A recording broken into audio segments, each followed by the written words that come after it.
Kebakaran ini meludeskan pondok pesantren Salafiyah Al-Hijrotul di Jalan Purnawirawan, Kecamatan Langkapura, Bandar Lampung, Sabtu siang.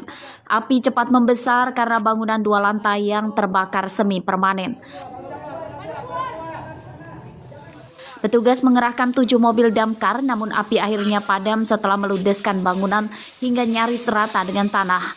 Kebakaran pondok pesantren ini diduga karena tersambar dari pembakaran sampah.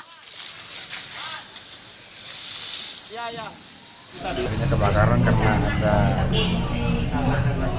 pembakaran sampah. Nah, ini tidak terkendali sehingga membakar bangunan yang boleh kita bilang semi permanen, sehingga api menghanguskan hampir 90% bangunan yang ada di lokasi ini.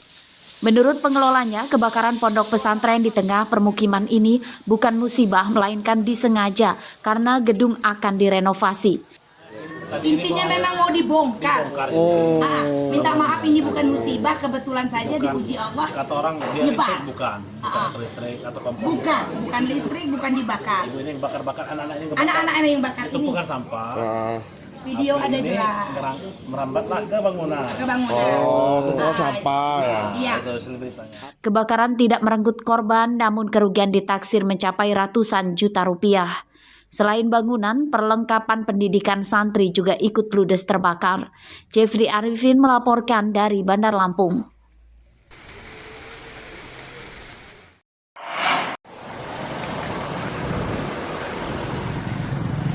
Kelangkaan BBM bersubsidi jenis solar dan Pertalite di Lampung belum berakhir.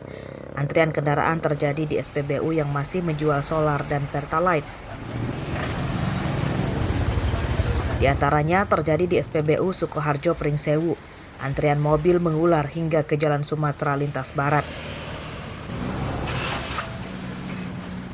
Kendaraan yang antri tidak hanya dari lokal saja, melainkan juga dari luar daerah. Mereka antri sejak pagi sebelum SPBU buka. Ngantri mulai dari jam 5:30 pagi.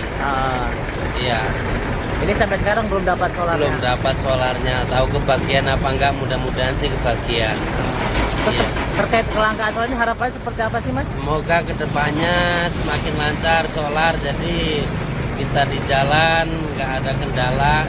Kita di jalan sudah susah, jangan ditambah susah dengan susahnya BBM. Solar ini sekarang ini susah loh Pak. Susah. Terus? Jadi kalau kita kan posisinya terhambat lah ibaratnya kalau solar ini kalau susah, kalau beli di eceran mahal. Di jajaran mahal. Ya, biasanya kan kalau nggak kayak gini kan bisa langsung isi, nggak nunggu-nunggu kayak gini. Ini kiriman masih banyak. Menurut para pengemudi truk, kelangkaan BBM solar terjadi di hampir semua kabupaten di Lampung. Mereka mendesak pemerintah segera mengatasi kelangkaan BBM. Andri Kurniawan melaporkan dari Pringsewu.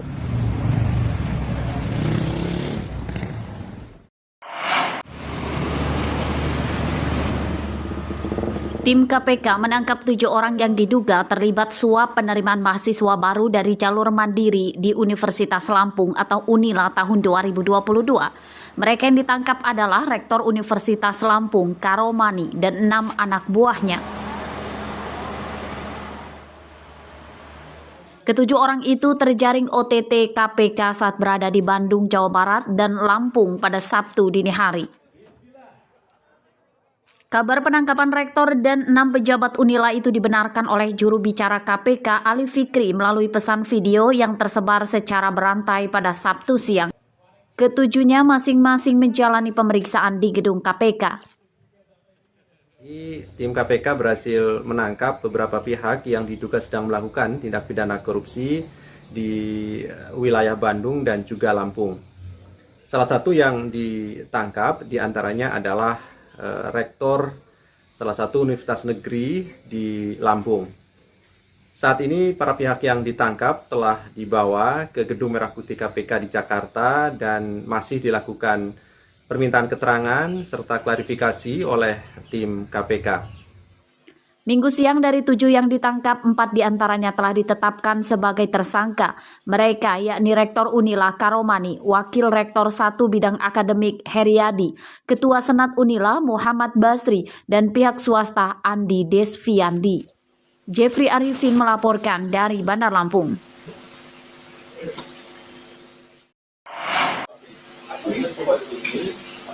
Komisi Pemberantasan Korupsi atau KPK Minggu pagi mempublikasikan hasil penyidikan sementara terkait operasi tangkap tangan atau OTT terhadap Rektor Universitas Lampung Karomani. Tim penyidik KPK menyita barang bukti uang tunai lebih dari 400 juta rupiah, buku rekening berisi saldo lebih dari 800 juta rupiah, serta deposito berbentuk emas batangan senilai lebih dari 1,4 miliar rupiah. Barang bukti itu diduga kuat hasil suap penerimaan mahasiswa baru dari jalur mandiri di Universitas Lampung. HY beserta dengan barang bukti uang tunai sebesar Rp414.500.000, kemudian slip setoran deposito di salah satu bank sebesar Rp800 juta, dan kunci safe deposit box yang diduga berisi emas yang setara dengan 1,4 miliar. Tersangka Karomani diduga menyalahgunakan jabatannya sebagai Rektor Unila. Ia aktif mengatur seleksi mandiri masuk Universitas Lampung atau Simanila 2022. Karomani yang menentukan kelulusan peserta Simanila. Mahasiswa yang diterima masuk Universitas Lampung dari jalur mandiri dimintai uang hingga Rp300 juta per orang. Uang itu belum termasuk biaya resmi pendaftaran. Tarif termahal untuk masuk ke Fakultas Kedokteran. Atas dugaan tindak pidana korupsi berupa suap dan gratifikasi oleh penyelenggara negara atau yang mewakilinya terkait penerimaan calon mahasiswa baru pada Universitas Lampung tahun 2022. Praktik suap masuk Universitas Lampung dari jalur mandiri ini disebut KPK terungkap dari hasil laporan masyarakat. Keempat tersangka dijerat Undang-Undang Nomor 31 tentang pemberantasan tindak pidana korupsi. Ancaman hukumannya hingga 20 tahun penjara. Ari Susanto melaporkan dari Bandar Lampung.